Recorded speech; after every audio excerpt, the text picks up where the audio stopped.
ಡಿ.ಕೆ. ಶಿವಕುಮಾರ್ ಸಂಪುಟದಲ್ಲಿ ಶಿವಮೊಗ್ಗಕ್ಕೆ ಇಲ್ಲಿ ಪ್ರಾತಿನಿಧ್ಯ ಸಿಗುತ್ತಾ ಅನ್ನುವಂತಹ ಪ್ರಶ್ನೆ. ರಾಜ್ಯದಲ್ಲಿ ಸಚಿವ ಸಂಪುಟ ವಿಸ್ತರಣೆ ವಿಚಾರ ಸಾಕಷ್ಟು ಚರ್ಚೆಯನ್ನು ಹುಟ್ಟುಹಾಕಿದೆ. ಡಿ.ಕೆ. ಶಿವಕುಮಾರ್ ಅವರ ಸಂಪುಟದಲ್ಲಿ ಶಿವಮೊಗ್ಗಕ್ಕೆ ಈ ಬಾರಿ ಅವಕಾಶ ಸಿಗುತ್ತಾ? ಶಿವಮೊಗ್ಗ ಜಿಲ್ಲೆಯಲ್ಲಿ ಯಾರಿಗೆ ಒಲಿಯುತ್ತೆ ಮಂತ್ರಿಗಿರಿ ಅನ್ನುವಂತಹ ಪ್ರಶ್ನೆ ಇದೆ. ಜಿಲ್ಲೆಯ 7 ಕ್ಷೇತ್ರಗಳಲ್ಲಿ ಮೂರಲ್ಲಿ ಗೆದ್ದಿರುವಂಥದ್ದು ಕಾಂಗ್ರೆಸ್ನ ಶಾಸಕರು.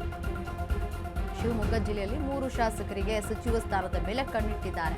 ಇದೀಗ ಮೂವರಿಂದಲೂ ಕೂಡ ಸಚಿವ ಸ್ಥಾನಕ್ಕಾಗಿ ಭಾರಿ ಲಾಭಿಯನ್ನು ನಡೆಸಲಾಗ್ತಾ ಇದೆ. ಸಿದ್ದರಾಮಯ್ಯ ಸಂಪುಟದಲ್ಲೂ ಕೂಡ ಮಂತ್ರಿಯಾಗಿದ್ದಂತಹ ಮಧು, ಆದ್ರೆ ಈಗ ಮತ್ತೆ ಡಿ.ಕೆ. ಶಿವಕುಮಾರ್ ಸಂಪುಟ ಸೇರುವಂತಹ ಆಸೆಯನ್ನ ಸಹಜವಾಗಿ ಹೊಂದಿದ್ದಾರೆ. ಹಿರಿಯ ಶಾಸಕ ಸಂಗಮೇಶ್ವರ್ಗೂ ಕೂಡ ಸಚಿವ ಸ್ಥಾನದ ಆಸೆ ಇದೆ. ಇಲ್ಲಿ ಹಿರಿತನ ಹಾಗೂ ಪಕ್ಷ ನಿಷ್ಠೆಯ ಬಾಣ ಬಿಟ್ಟಿದ್ದಾರೆ ಸಂಗಮೇಶ್. ಇಲ್ಲಿ ನಾನೇನ್ ಕಮ್ಮಿನಾ ಅಂತಿದ್ದಾರೆ. ಬೇಳೂರು ಗೋಪಾಲಕೃಷ್ಣ, ಈ ಮೂವರಲ್ಲಿ ಈಗ ಆಕಾಂಕ್ಷಿಗಳು ಸಚಿವ ಸ್ಥಾನದ ಫೈಟ್ ನಡೀತಾ ಇರುವುದು. ಮೂವರು ಕೂಡ ಆಕಾಂಕ್ಷಿಗಳಾಗಿದ್ದಾರೆ. ಡಿ.ಕೆ. ಸಂಪುಟದಲ್ಲಿ ಶಿವಮೊಗ್ಗಕ್ಕೆ ಸಿಗುತ್ತಾ ಪ್ರಾತಿನಿಧ್ಯ ಅಂತ ಸಂಪುಟ ವಿಸ್ತರಣೆಯ ವೇಳೆ ಶಿವಮೊಗ್ಗಕ್ಕೆ ಅವಕಾಶ ಸಿಗುತ್ತಾ? ಶಿವಮೊಗ್ಗ ಜಿಲ್ಲೆಯಲ್ಲಿ ಯಾರಿಗೆ ಒಲಿಯುತ್ತೆ ಮಂತ್ರಿಗಿರಿ ಅಂತ ನೋಡೋದಾದ್ರೆ ಈಗ 3 ಜನ ಆಕಾಂಕ್ಷಿಗಳಿರುವಂಥದ್ದು. ಅಂದ್ರೆ ಶಿವಮೊಗ್ಗ ಜಿಲ್ಲೆಯ 7 ಕ್ಷೇತ್ರಗಳಲ್ಲಿ 3ರಲ್ಲಿ ಗೆದ್ದಿರುವಂಥದ್ದು ಕಾಂಗ್ರೆಸ್ ಪಕ್ಷ. ಮಧು ಬಂಗಾರಪ್ಪ ಕೂಡ ಇದ್ದಾರೆ ಇಲ್ಲಿ ಶಿವಮೊಗ್ಗದಲ್ಲಿ ಆಕಾಂಕ್ಷಿಯಾಗಿರುವಂಥದ್ದು. ಸಂಗಮೇಶ್ ಇವರು ಕೂಡ ಆಕಾಂಕ್ಷಿಯಾಗಿರುವಂಥದ್ದು. ಜೊತೆಗೆ ನಾನೇನು ಕಡಿಮೆ ಅಂತ ಇಲ್ಲಿ ಗೋಪಾಲಕೃಷ್ಣ, ಮೂವರೂ ಕೂಡ ಸಚಿವ ಸ್ಥಾನದ ಆಕಾಂಕ್ಷಿಯಾಗಿದ್ದಾರೆ. ಮಧು ಬಂಗಾರಪ್ಪ ಅವರು ಸಿದ್ದರಾಮಯ್ಯನವರ ಒಂದು ಸಂಪುಟದಲ್ಲಿ ಸಚಿವ ಸ್ಥಾನವನ್ನು ಪಡೆದುಕೊಂಡಿದ್ರು. ಹಾಗಾಗಿ ಇಲ್ಲಿ ಡಿ.ಕೆ. ಸಂಪುಟ ಸೇರಲು ಸರ್ಕಸ್ ಮಾಡ್ತಿದ್ದಾರೆ. ಒಂದು ಕಡೆ ಸಂಗಮೇಶ್, ಇವರು ಹಿರಿಯರಿರುವಂಥದ್ದು. ನಾನು ಹಿರಿಯನಿದ್ದೇನೆ, ಪಕ್ಷ ನಿಷ್ಠೆಯನ್ನ ಗುರುತಿಸಿ ನನಗೆ ಸಚಿವ ಸ್ಥಾನವನ್ನು ಕೊಡಿ ಅಂತ ಹೇಳಿ ಇಲ್ಲಿ ಲಾಬಿ ನಡೆಸ್ತಾ ಇದ್ದಾರೆ. ಮತ್ತೊಂದು ಕಡೆ ಮಧು ಬಂಗಾರಪ್ಪ ಕೂಡ ಇರುವಂಥದ್ದು ಆಕಾಂಕ್ಷಿಯಾಗಿರುವಂಥದ್ದು. ಅಂದರೆ ಡಿ.ಕೆ.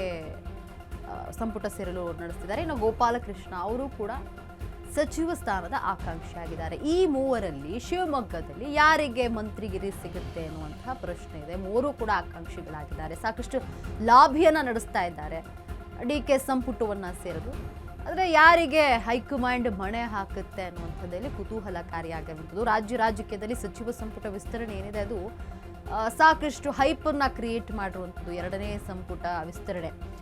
ಯಾಕಂದರೆ ಇಲ್ಲಿ ಇರುವಂತಹ 20 ಸ್ಥಾನಗಳಿಗೆ 80 ಜನ ಆಕಾಂಕ್ಷಿಗಳಿದ್ದಾರೆ. ಎಲ್ಲರೂ ಕೂಡ ಸಚಿವ ಸ್ಥಾನಕ್ಕಾಗಿ ಸಾಕಷ್ಟು ಲಾಭಿಯನ್ನು ನಡೆಸ್ತಾ ಇರುವಂಥದ್ದು. ಇಲ್ಲಿ ಶಿವಮೊಗ್ಗಕ್ಕೆ ಬಂದರೆ ಶಿವಮೊಗ್ಗದಲ್ಲಿ 7 ಕ್ಷೇತ್ರಗಳಲ್ಲಿ 3 ಕ್ಷೇತ್ರದಲ್ಲಿ ಕಾಂಗ್ರೆಸ್ ಪಕ್ಷ ಗೆದ್ದಿರುವಂಥದ್ದು. ಆ ಕಾಂಗ್ರೆಸ್ ಪಕ್ಷದಲ್ಲಿ ಗೆದ್ದ 3 ಶಾಸಕರು ಕೂಡ ಸಚಿವ ಸ್ಥಾನದ ಆಕಾಂಕ್ಷಿಗಳಾಗಿದ್ದಾರೆ. ಮಧು ಬಂಗಾರಪ್ಪ ಆಗಿರಬಹುದು, ಗೋಪಾಲಕೃಷ್ಣ ಆಗಿರಬಹುದು, ಸಂಗಮೇಶ್ ಆಗಿರಬಹುದು, 3 ಜನರು ಕೂಡ ಆಕಾಂಕ್ಷಿಗಳಾಗಿದ್ದಾರೆ. ಸಾಕಷ್ಟು ಲಾಭಿಯನ್ನು ನಡೆಸ್ತಾ ಇದ್ದಾರೆ.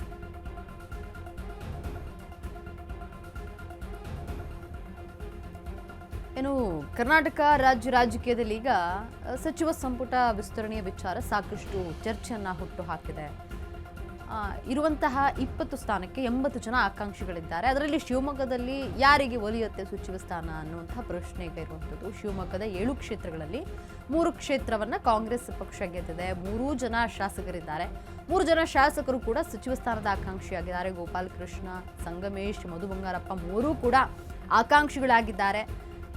ಮಧು ಬಂಗಾರಪ್ಪ ಬಂದು ಸಿದ್ದರಾಮಯ್ಯನವರ ಕ್ಯಾಬಿನೆಟ್ನಲ್ಲಿ ಸಚಿವರಾಗಿದ್ದರು. ಅವರು ಡಿ.ಕೆ. ಕ್ಯಾಬಿನೆಟ್ನಲ್ಲೂ ಕೂಡ ಸಚಿವ ಸ್ಥಾನದ ಆಕಾಂಕ್ಷಿಯಾಗಿರುವಂಥದ್ದು. ಮುಂದುವರಿಯುವಂತಹ ಆಸೆಯನ್ನು ಹೊಂದಿದ್ದಾರೆ.